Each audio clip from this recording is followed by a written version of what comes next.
maður horfir á fréttirnar svona frá degi til dags, þá eru fréttirnar alltaf eitthvað sem gerist í gær eða eitthvað sem gerist í síðustu viku, en þær líta alltaf framhjá stóru breytingunum sem verða yfir lengri tíma. Og internetið er náttúrulega einn af þeim hlutum sem hefur breytt nánast öllu og við höfum eiginlega ekki tekið eftir því. Við erum sú þjóð sem erum hvað tengdust í heimi, að við skulum vera með háhraðatengingar inn á hvert einasta heimili á Íslandi er í rauninni alveg ótrúlegt.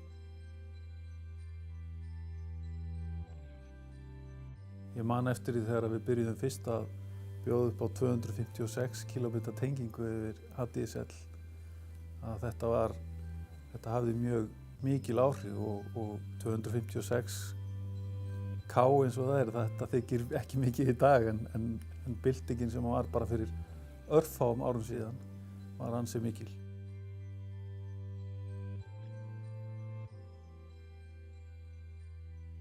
Hlutir eins og það hvernig við neytum einmitt afþreyingar.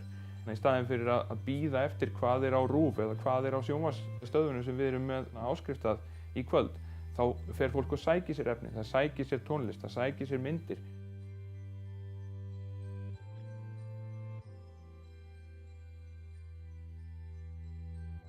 Grunntengingin, alltaf 2 megabit, sem hefur hingað til verið mjög góð bandvídd, en síðan þá er þessi bandvíddarþörf stöðugt að aukast. Og hún margfaldast í rauninni ár frá ári, sérstaklega þegar við erum að tala þjónustur eins og í sjónvarpi gegnum internetið. Og það er gagnvirkni í sjónvarpi sem að þú nærð ekki með streymi eða öllu jafna gegnum til dæmis þráðlaust, heldur þarf svo mikla bandvídd í það. Til þess að mæta því þá þarftu tækni eins og ljósleiðara fram að vissum punkti.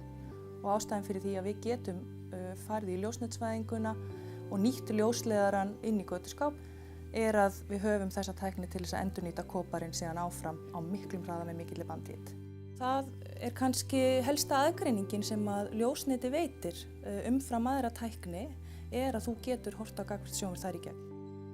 Og í rauninni það sem við erum að sjá núna er í rauninni fyrsta kynslóð. Tæknin hefur þróast það mikið síðustu árin að síðustu svona 100-200 metranir eru þá notaðir á kópar og hefur í rauninni engin áhrif á getuna til þess að flytja gríðarlegt magn upplýsinga eða gagna yfir í rauninni þessa síðustu metra.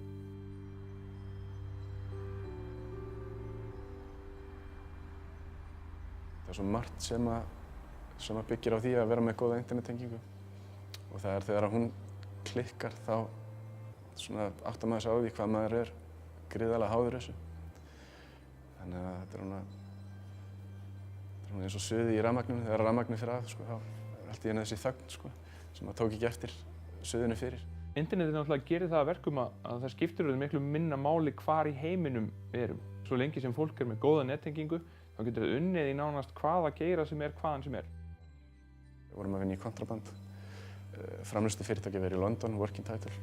Dreifingaraðilinn og framleiðandi Universal var í LA. Litagreiningin var í London. Þannig að það voru mjög stórir fælar að fara fram og tilbaka. Þannig að það var í rauninni alveg saumlaust. Ég held að ég get alveg sagt að það hefði ekki verið fræðilegur að gera það með mjög lélega eða enga internettengingu.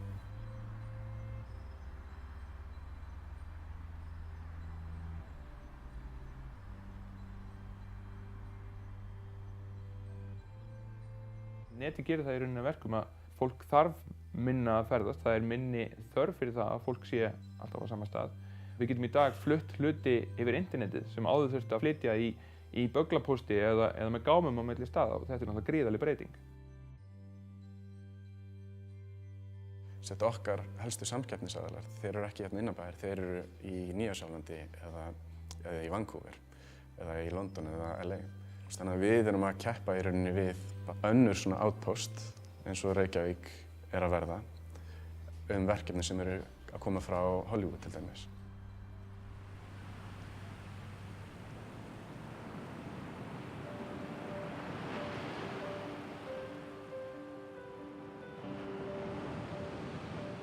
Þegar það er verið að meta árangur Íslands í samanburði við aðrar þjóðir í heiminum varðandi aðgengi að interneti og aðgengi að fjarskiptum og þessum innviðum sem eiga að tryggja það að við séum með í fremstu röð, þá er akkúrat fjarskiptin og upplýsingatæknin það sem er að lyfta þjóðinni framar í rauninni öllum öðrum í heiminum.